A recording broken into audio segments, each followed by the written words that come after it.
Coucou, bonjour tout le monde. Je suis ravie, super contente de ma découverte. Ces routes sont incroyablement, comment dire, j'en ai des émotions très très fortes.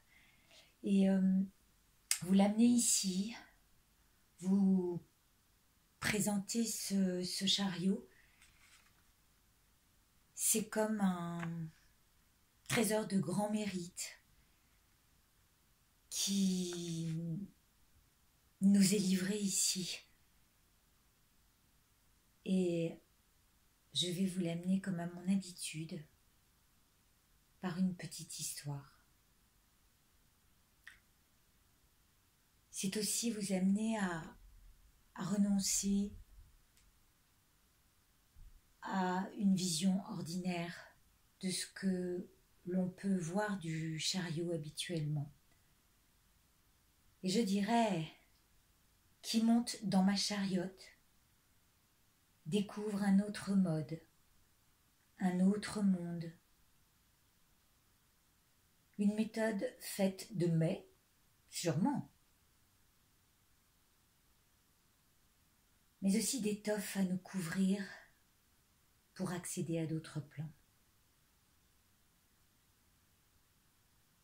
Un plan de compréhension qui m'est propre, certes,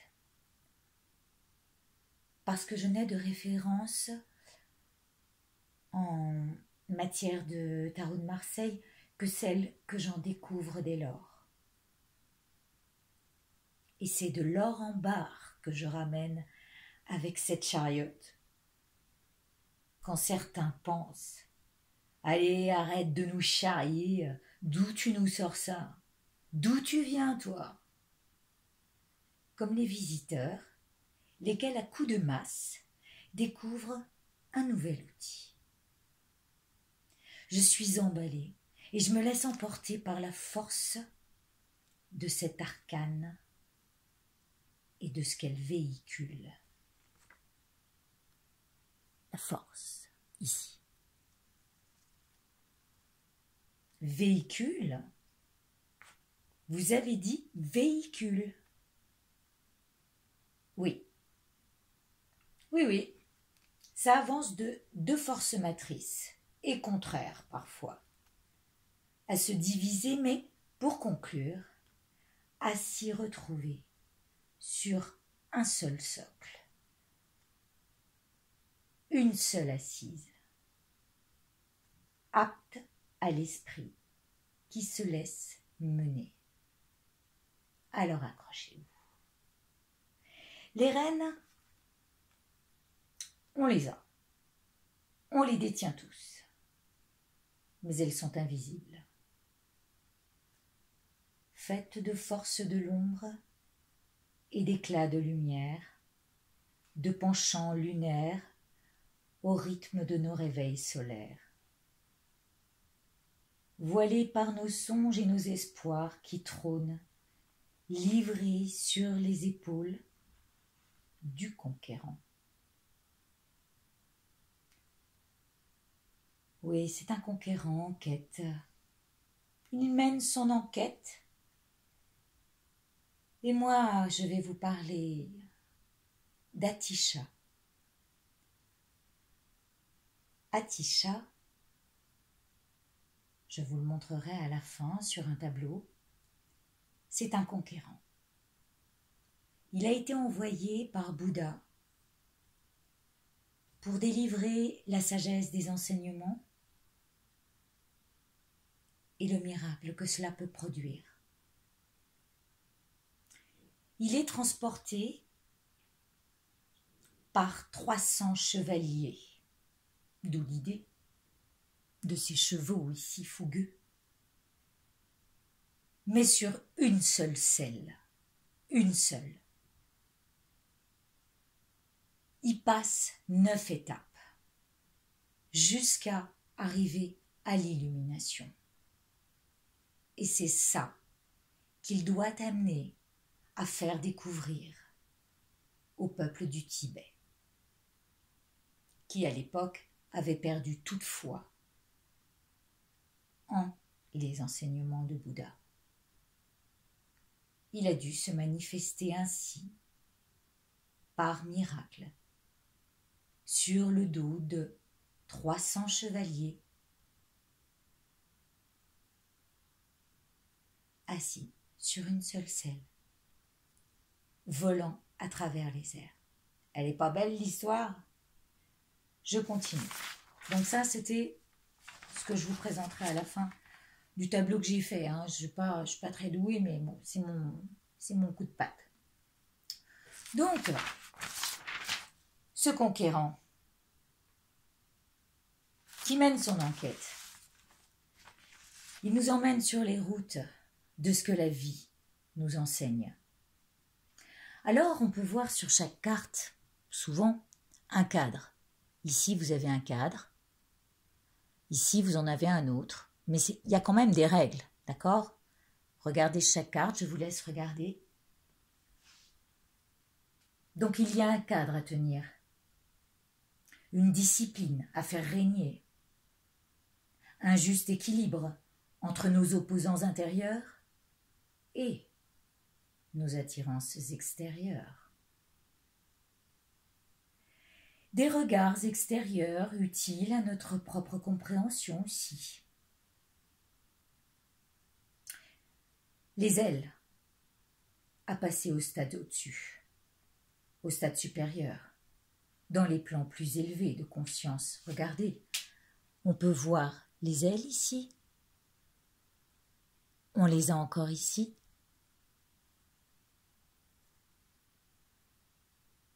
Où y en a-t-il d'autres? Peut-être au-dessus des chapeaux, des jumelles, je ne sais pas. Mais sur plusieurs cartes, on peut voir les ailes pour accéder à des plans de conscience plus élevés, où la première règle est de croire à pouvoir dépasser certaines limites, axées uniquement sur nos plans matériels. Regardez donc, ici, tout ce qui est bâti dans la pierre, là encore, nos richesses terrestres, mais qui sont de construction de l'humain.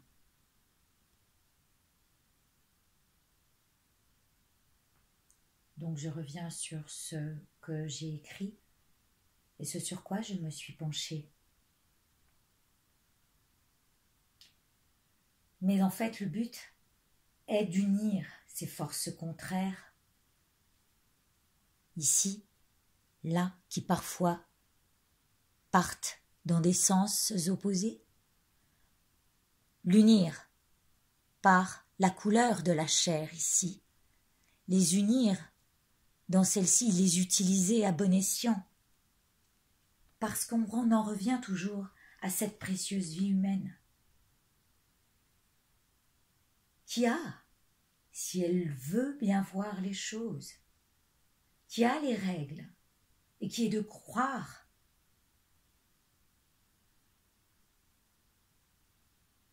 en ces forces contraires, qui s'unissent en un seul point de mire, la foi. Elle est là, jumelée.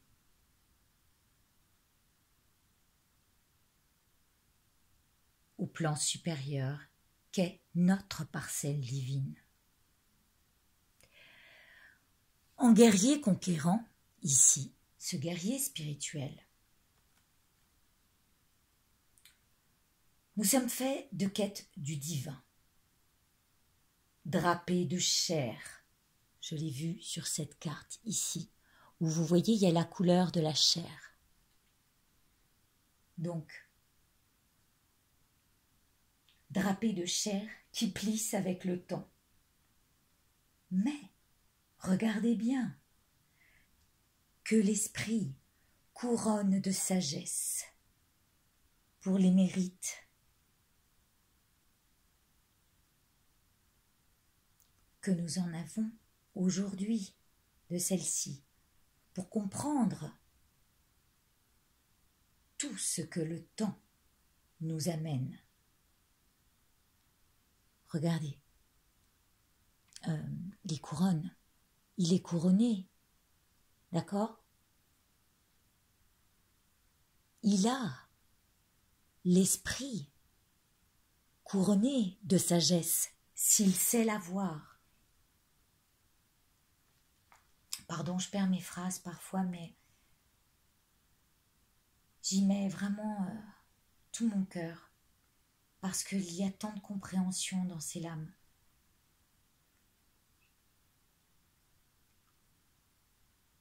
Donc, comme je disais, l'esprit est couronné de sagesse pour comprendre les mérites du temps parcouru et comprendre aussi les tenants et les aboutissants. Tenants, aboutissants, nos deux forces de cette année. Rappelez-vous, quelle est l'image de la force dans le tarot de Marseille? Le 11. Ne sommes-nous pas en année 11? Alors, il y a des choses à comprendre et à dépasser. Cette lame, c'est le 5 et le 2 réunis. La liberté qui règne. Ah oui, nous sommes libres de nos choix. Et ces deux-là, qui nous emmènent, qui nous embarquent, ils nous emballent de leur fougue vers ce qui n'a aucun sens, puisqu'ils dégénèrent. Ils dégénèrent comment? Je ne vais pas me relire. En passant du trop, d'accord, le trotte, on trotte, mais le trop, T-R-O-P, du encore au galop. Oh oh oh, on va les calmer, Et c'est là la règle à tenir, calmer nos pulsions. Alors là, nous voilà arrivés à destination, au sommet, là-haut, tout là-haut.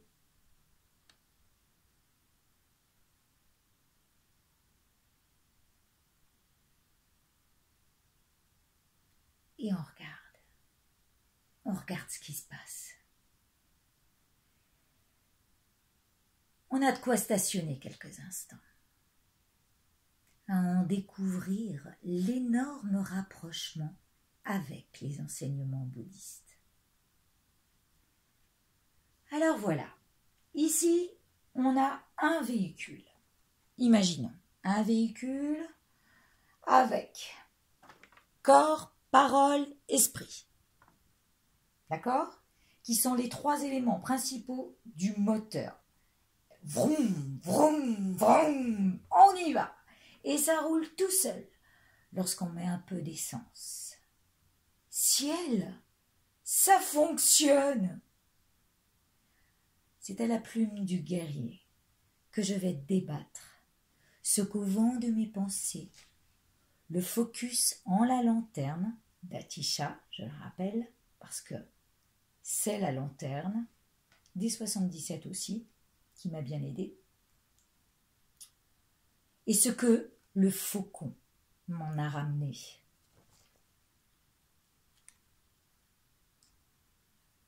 Alors en fait, dans le bouddhisme, vous avez 3 véhicules. 3 véhicules. Je vais essayer de bien vous les définir. Première force de ce véhicule, le premier véhicule, c'est le Hinayana. Hinayana étant celui qui s'en sort par lui-même et qui travaille pour lui-même. Mais il travaille dans un but spirituel quand même.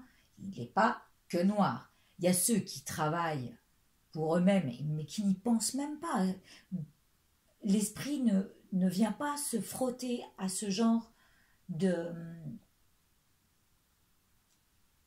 j'allais dire d'imagination. Non. D'alliance secrète. C'est une alliance secrète entre ce que vous êtes, ici, dans votre incarnation, et ce qu'on en fait spirituellement. Alors, on va d'abord travailler sur soi en méditant pour voir comment fonctionne ci et ça, et voir comment je me comporte avec une certaine discipline morale, en essayant de ne pas voler, de ne pas mentir, de ne pas tuer, et être aligné vraiment à ce qu'on pense, dit et faisons, corps, parole, esprit. D'accord? Donc le premier véhicule, Hinayana. On va dire que c'est celui qui est un peu plus noir puisqu'il n'est pas trop porté de lumière vers les autres. Et puis il y a le Mahayana, le deuxième véhicule. Donc le premier c'est le véhicule ordinaire ou simple. Le deuxième véhicule c'est pour les initiés. Et donc celui-ci est le Mahayana. Le Mahayana travaille pour lui-même, mais aussi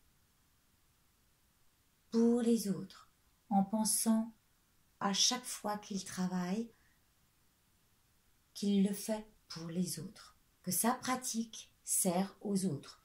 Et il la dédicace à chaque fois pour le bien de tous les êtres et ceux qui n'ont pas accès à ce genre de conscience et de secret. Ça, c'est le deuxième véhicule, porté de lumière, d'accord? Et puis, le troisième véhicule, c'est le Vajrayana. Le Vajrayana, il est passé par la première étape, donc il a eu sa première voiture, on va dire, puis il a eu la deuxième voiture où il s'est occupé, il s'est dit, ben, tiens là, je vais m'occuper un peu des autres et de moi-même, et je vais essayer de leur faire comprendre. Et puis le Vajrayana, c'est celui qui unit tout ça, qui est porté par les plans supérieurs, qui connaît la voie. Et c'est aussi le véhicule des mantras secrets. Il pratique, il connaît la voie, et c'est donc la voie tantrique pour venir en aide aux autres et à tous les êtres vivants. Voilà ce que veut dire cette lame. Et chaque fois, il y a un rappel entre les deux, passer de soi pour aller à l'autre et enfin unir en une lame secrète qui est le divin, qui est le 1, qui est le 11 et le nombre maître. C'est pas magnifique, mais alors là, vraiment... Alors, en fait aussi, je me suis rendu compte que ce conquérant avait l'âme d'un empereur. Parce que, ici, comme l'empereur, il regarde vers l'arrière, vers ce qu'on a laissé, ce que Bouddha a laissé des enseignements, pour s'y référer. Lui regarde vers demain, et les deux sont tout aussi justes. Vous savez pourquoi? Parce qu'on se réfère aux enseignements du passé pour construire nos vies futures faites d'empreintes karmiques positives. Plus on ira en essence en conscience de ce que ça amène à l'autre, de ce que ça produit dans nos vies futures, et plus nous comprenons le sens de l'essence de cette carte. Comme il est dit, en temps dégénéré, ce chariot peut apparaître sous forme ordinaire.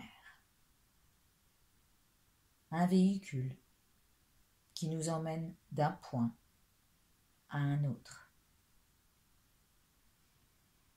Mais du point de vue d'une fierté divine, à conduire chaque être vivant vers ce qui le dépasse,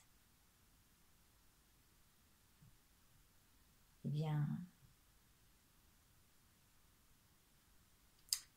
cette chariote ressemble à un grand trésor de mérite que je vous dédicace ici. Bien à tous. Je vais simplement vous montrer Atisha, essayons de ne pas perdre. Hop. Voilà, ici, vous avez, regardez bien, en fait il a été guidé par la lune, hein. On est en plein panier de lune abondant. Regardez dessous, vous avez comme une barque. Cette barque, c'est ce qui nous emmène d'un état à un autre. Vous savez, celui qui passe d'état en état, de vie en vie. Et puis vous voyez toutes les parcelles d'ombre. Alors, j'ai voulu imaginer les chevaux, les 300 chevaliers. La selle, elle est imagée. Elle est, alors attendez, là, ici. D'accord ? Le chevalier, le conquérant, Atisha, et ici, tout ce qui brille autour. Alors, ici, ce sont les bonnes énergies. Et il y a 9 étapes jusqu'à arriver à la pleine illumination. L'avant-dernière étant l'état éveillé du Bouddha. Ici. Et on arrive au 7. La magie. Voilà. Je vous souhaite plein de belles réalisations à la suite de cette compréhension. Je vous embrasse.